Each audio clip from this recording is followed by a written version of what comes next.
ഖിറാഅത്തുൽ ഖുർആൻ, ഖുർആൻ പാരായണത്തിലൂടെയുള്ള ബർക്കത്ത് എങ്ങനെ എടുക്കൽ എങ്ങനെയാണ്, ഖുർആന്റെ അഹ്കാമുകൾ ജീവിതത്തിൽ പാലിച്ചുകൊണ്ട് ബർക്കത്ത് എടുക്കുന്ന രൂപം എങ്ങനെയാണ്. ഹുവ മാ യർജുൽ മുസ്ലിമു മിനൽ ഉജൂരി അലാ ഖിറാഅത്തിഹി ലഹു വഅമലിഹി ബിഅഹ്കാമിഹി. ആ ഖുർആൻ ഓതുന്നതിലൂടെ അതിന്റെ പ്രതിഫലം ആഗ്രഹിക്കുകയും ആ ഖുർആന്റെ നിയമങ്ങൾ ജീവിതത്തിൽ പാലിച്ച് അതിലൂടെ കിട്ടുന്ന പ്രതിഫലം ആഗ്രഹിക്കുക.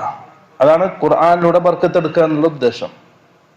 വമിൻഹു, അതിൽപ്പെട്ടതാണ്, അഥവാ തബറുക്കുൽ മശ്റൂ, നിയമമാക്കപ്പെട്ട ദീനിൽ അനുവദിക്കപ്പെട്ട തബറുക്കിൽപ്പെട്ടതാണ് അത്തബറുക്കു ബിൽ മസ്ജിദിൽ ഹറാം, മക്കത്തെ പള്ളി മസ്ജിദുൽ ഹറാമിൽ നിന്നും തബറുക്ക് എടുക്കുക. അതെങ്ങനെയാണ്?